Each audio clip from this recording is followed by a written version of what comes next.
Hi, I'm Phil Ball, pastor of Odyssey Christian Church in Jenks, Oklahoma.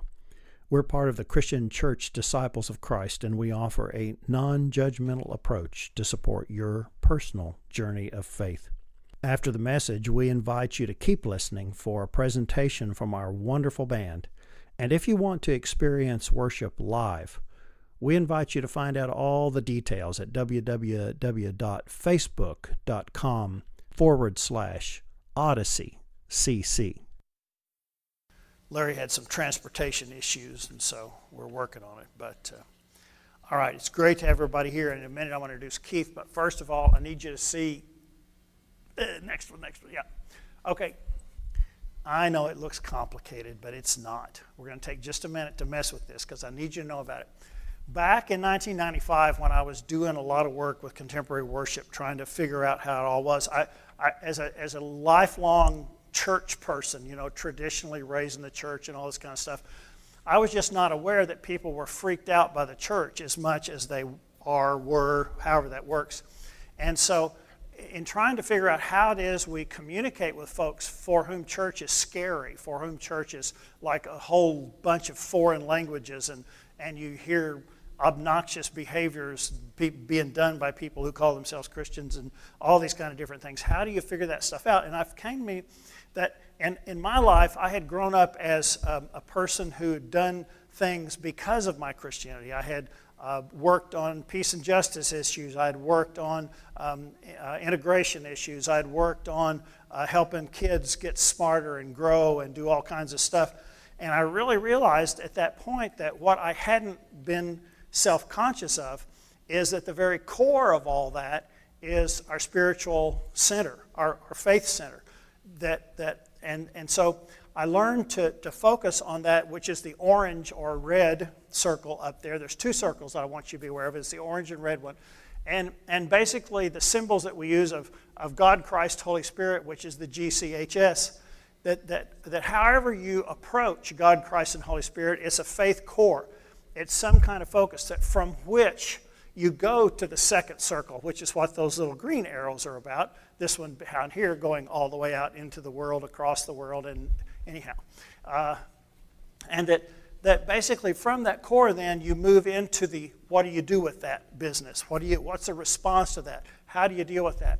And so that the second circle issues on the right are like ethics, morality, compassion, justice, all those kind of things that come from that center core. And then on the left-hand side, it's that core relationship is the primary focus. And I just needed you to know that because when we do worship at Odyssey, that's primarily what I focus on is center core issues. I don't try to say to you, therefore you're supposed to do this, or therefore you're supposed to do that. Because for me, that's your business between you and God. If I can focus on all the core issues, then what you do with that, what you do with your faith as you understand that God is one, as we read the text, God is one out of justice. God is concerned about the welfare of other people. God goes around and healing people. God does all these different things. Once you get clear on what that center core is, then you decide for your life as a Christian person then what that means. Well, so tonight, when we had the opportunity to have Keith here, I wanted to be able to say, and for Keith, that's the direction that's gone. That from that center core, then he moves into an issue about climate and how important it is. Because if we screw up the big blue marble that we're living on, it's our spaceship, which is what it is. If we screw that up, then we need to do some thinking about it. So anyhow, that's the point out of which we come here. And now Keith gets. And here we go. We're all live. Hi, everyone. I'm thrilled to be here tonight. I really am. Thank you, Phil, for having me and for being willing to have me here and listen to kind of my talk. I am visiting from New York, and it's been exciting to.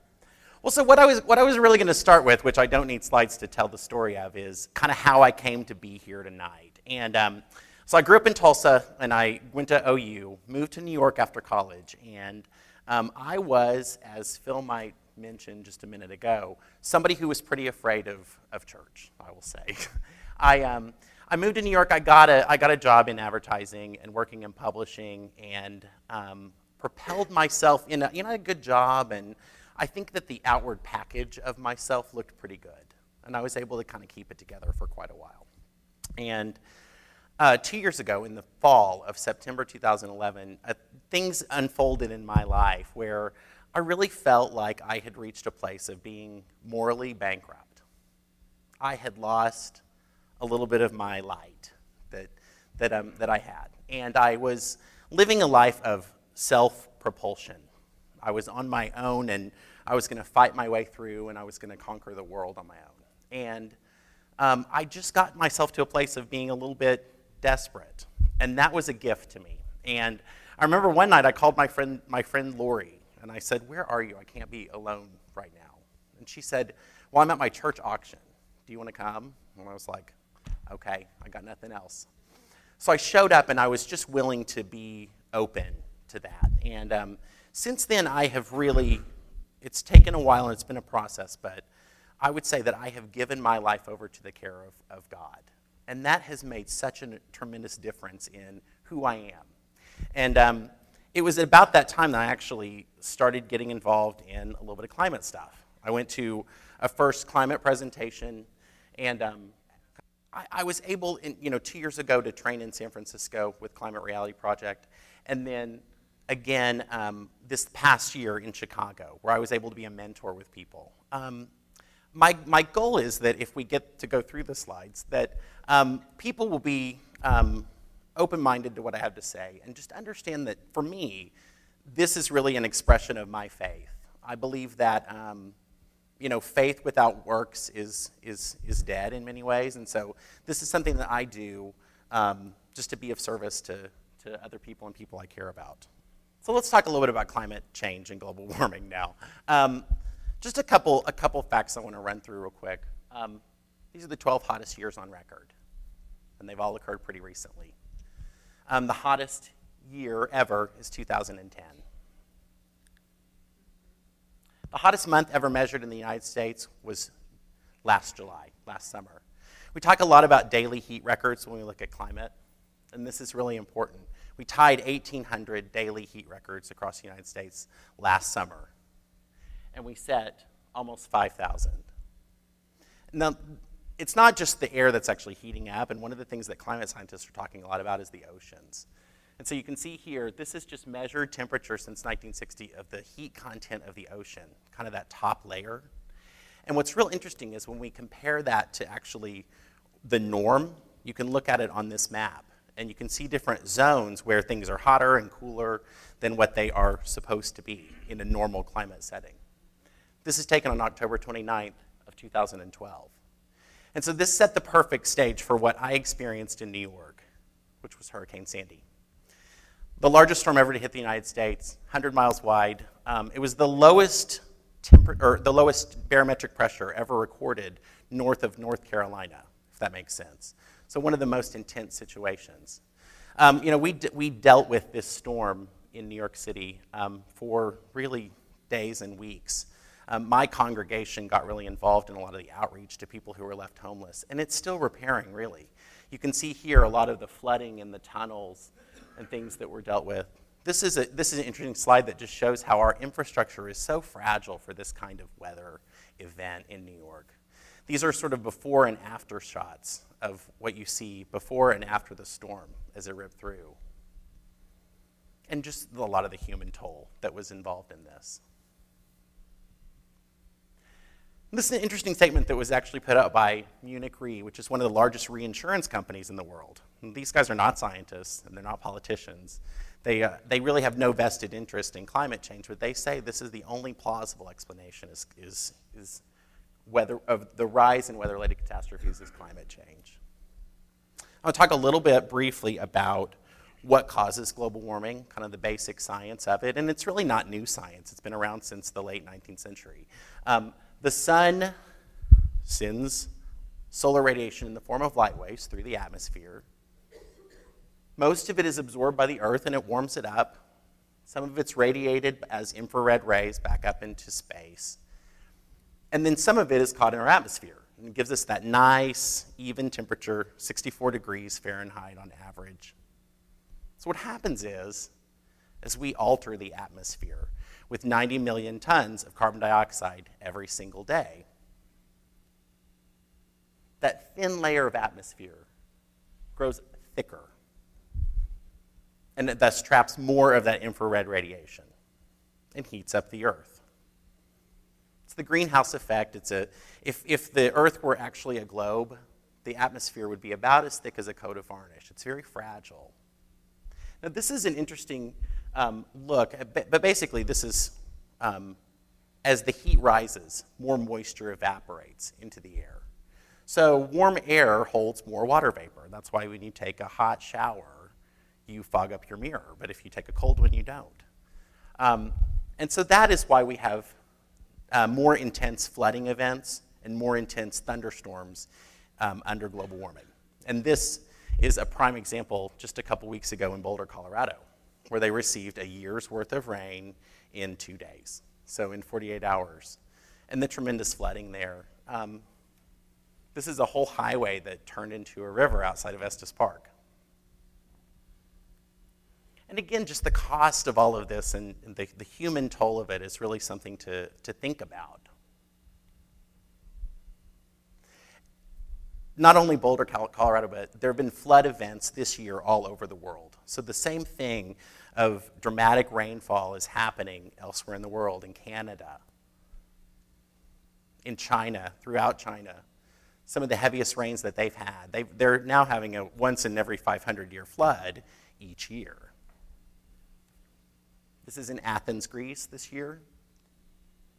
In India, they actually got 400% of their annual rainfall in 1 month. And so it led to these massive flood events. And in Germany, again, some of the human toll. So this is a slide that I really want to kind of focus on because I think it's at the core of the climate crisis and what we talk about a lot.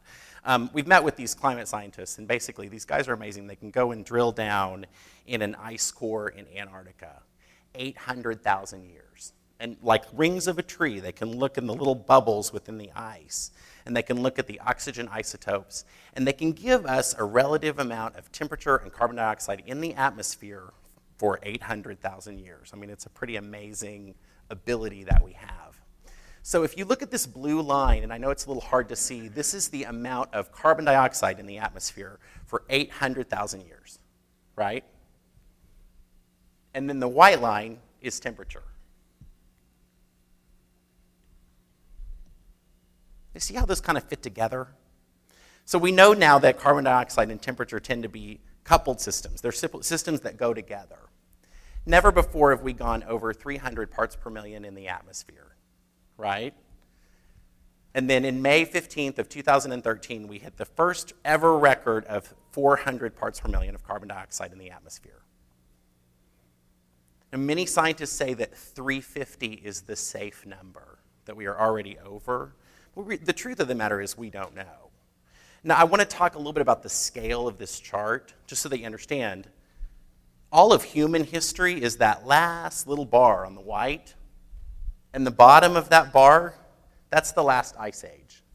So that's the difference between a mile of ice where I live and a warm day outside, right?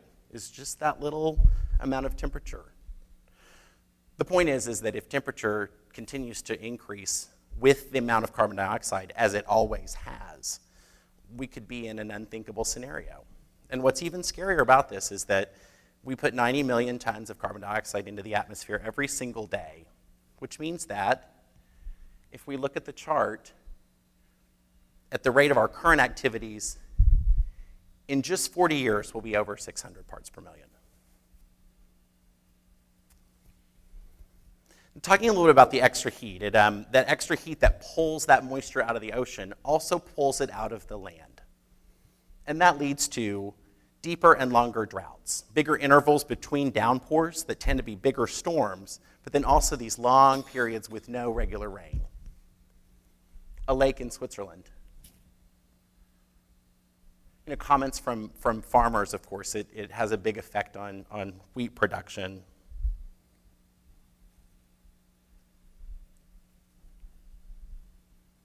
And then that leads a lot to fires. this massive fire just this year in Colorado as well, before the floods. I don't need to talk about this too much because Oklahoma has experienced it dramatically. So this is looking just at the drought conditions of last summer, and that fueled many of the wildfires that we experienced. And again, our neighbors here who just experienced that horrible tragedy.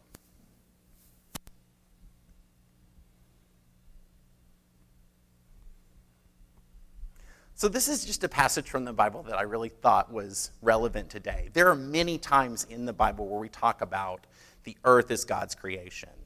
And this one in particular spoke to me and is one that we talk about, that the earth is the Lord's and everything in it, the world and all who live in it. What's interesting to me is that working in climate science, right, we have to sort of deal with the continuum between hope and despair. And as a Christian, we get to live in the light of a risen Christ. So we can live in a place of hope, even in the face of despair. And so that faith really fuels me in confronting a lot of these challenges. And we as Christians are not alone in that. Every major world religion has a very similar perspective on the earth as a creation. So whether it is Islam, Hinduism, Judaism, or Christianity. And what else is interesting to me and very encouraging is that people are getting active in the faith-based community. So there was a joint statement put out here by the Episcopal Church, the United Church of Christ, where basically it was saying that it's essential for us as religious leaders to respond to this crisis, that it's an issue of repentance and conversion, that we need to look at ourselves, at what we're doing to one another, and address this as an issue. What else is interesting to me is that throughout the United States, there is a big response from the religious community. So here is just a list of mainstream churches in the United States who are becoming active in this crisis and who have either a group formed or have issued a statement. So, everyone from the Southern Baptist Church, the Catholic Church, the Episcopal Church, the Mennonites, and Disciples of Christ as well, have formed some groups that are getting active in this as an issue. And things are getting a lot better. And so I want to talk a little bit about the hopeful things that we are seeing, where we're finding ways of new energy and powering our future in a new way.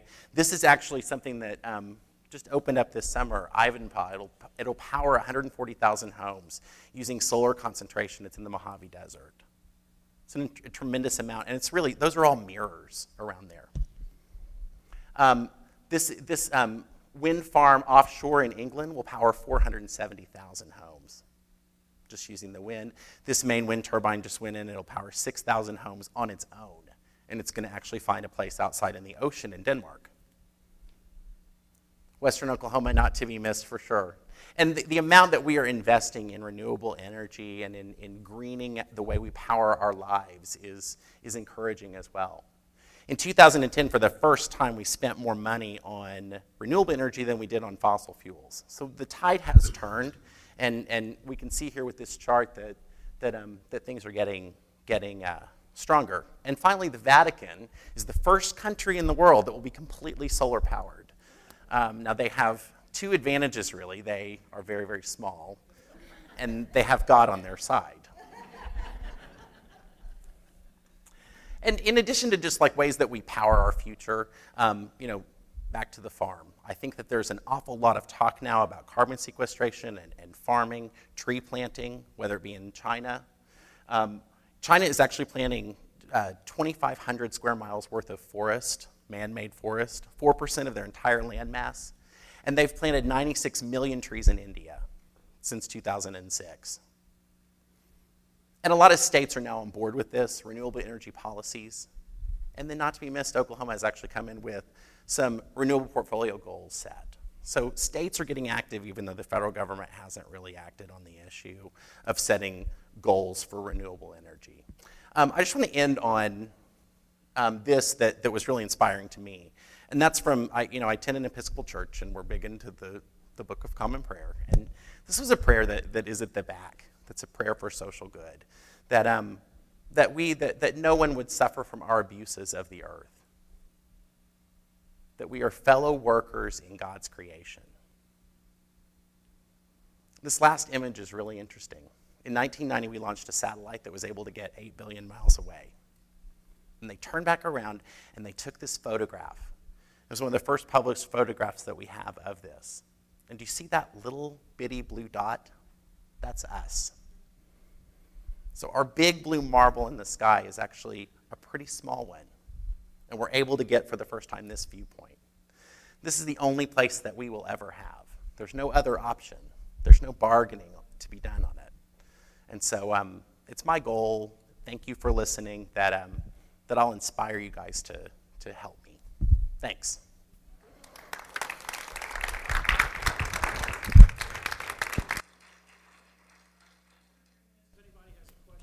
Yeah, does anybody have any questions? Keith, science is pretty much cut and dried on most things. Why is there such a debate between scientists who supposedly know what they're doing? But most ones I read that say it is not, Right. or work for the oil companies or something for the most part. Does that play a part in it? Or? It does. I mean, so recent scientific studies are saying that we have about 98% of consensus within the scientific community that man-made global warming is happening. Every Academy of National Science of every country in the world agrees on man-made global warming. The G8 agrees.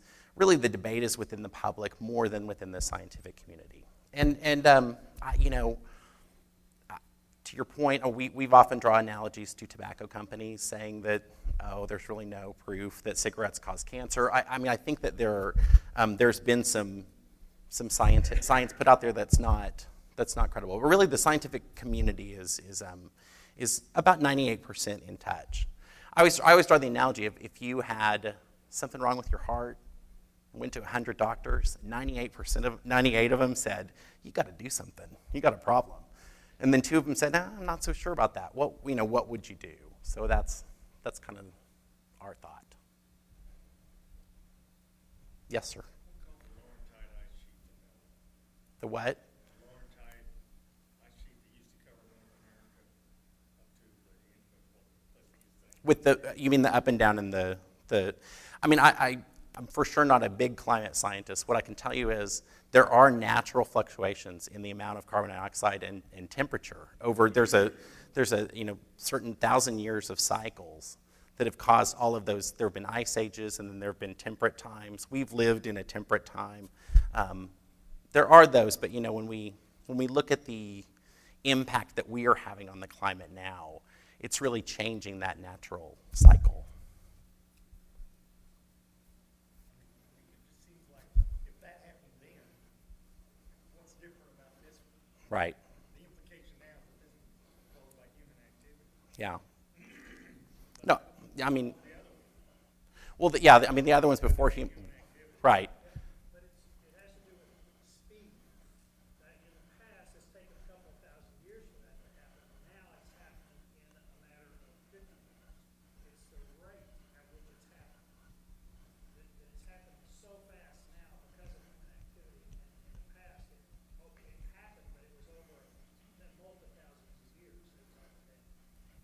We do know it's interesting too. The Earth actually, as it rotates, it pivots. That's why we have corrected for leap year. It's not a perfect rotation around the sun.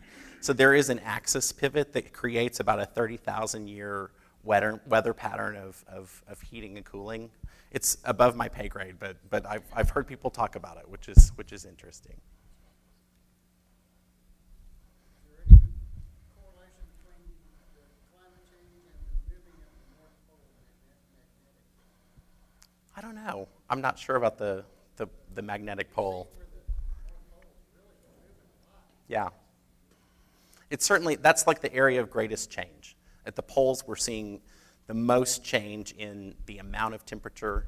That's sort of a hotbed for all of this research. It's kind of the canary in the coal mine of what's happening at the North Pole. Changes in the jet stream we were talking about earlier. So there's a lot of activity in that area. I'm lucky I'll be at Union High School tomorrow talking to science classes, yeah, good for them. So. The local Oklahoma's biggest bang for our buck to change the health, what would you say it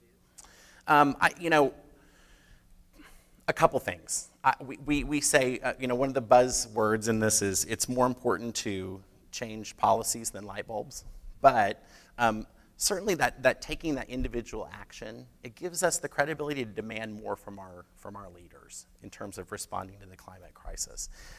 We didn't get here by individual action. And so by individual action, it won't necessarily solve it for us. But I think that there are a lot of things that we can do, speak up, win the conversation. I think this is it's a difficult issue to talk about. I mean, it's kind of a taboo thing. You don't really want to be the guy at dinner who says, oh, that's because of global warming. But we have to move out of that place and move to a place where we're comfortable having these conversations. And it's going to take years and a lot of people to win that conversation. So that's one of our big goals of doing this kind of advocacy discussion, is to at least give you the sense that, hey, this is something that we can talk about and we can debate about it, but it doesn't have to be the thing that is taboo and off limits like it may have been at one time. Is there one area that you think holds the greatest promise in the United States for reducing emissions? Well, I think that my hope is that I think that the United States can be the leader in the world in terms of doing that. Is that what you're asking, kind of what our role can be in it? We are still the largest per capita carbon polluter in the world. And I think that we are in a key place where we can show leadership on the issue if we change ourselves. There's some discussion in here. There are a lot of countries who are addressing climate change and carbon emissions on their own. And the list of those is surprising, and we're not one of them. We haven't really gone there yet. So I think that we can be an example of the world. I think that we want to invest in this technology, and we can really lead the way. Okay? You guys, thank you so much. I really appreciate you having me here. I found this song in the library, and I had one of my favorite songs in high school by Delbert McClinton. He did that Sending Me Angels song, and this is on the same album. This is called Too Much Stuff, and if y'all want to dance, this is the one to dance on.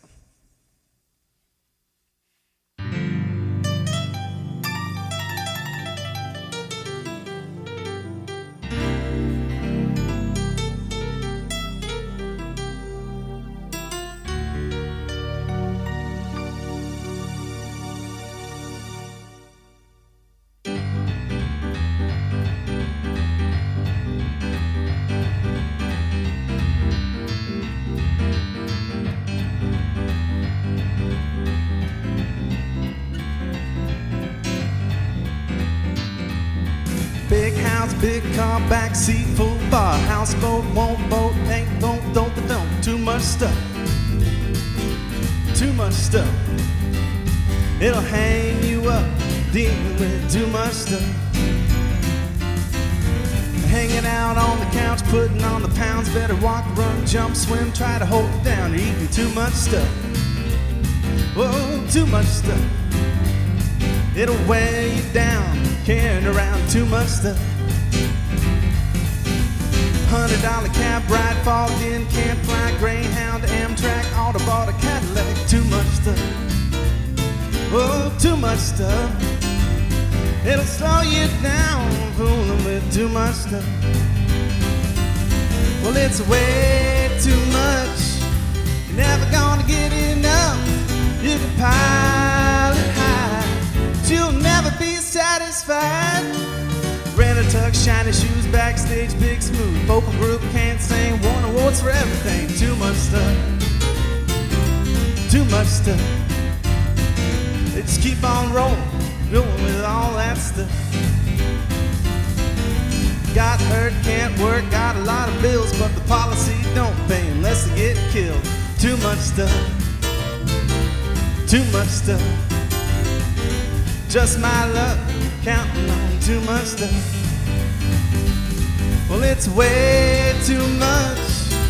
Never gonna get enough. You can pile it high, but you'll never be satisfied.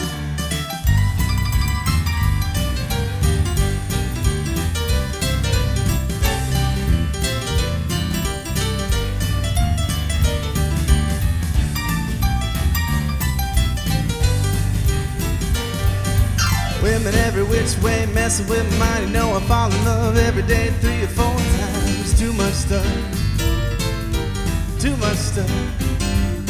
It'll mess you up, fooling with too much stuff.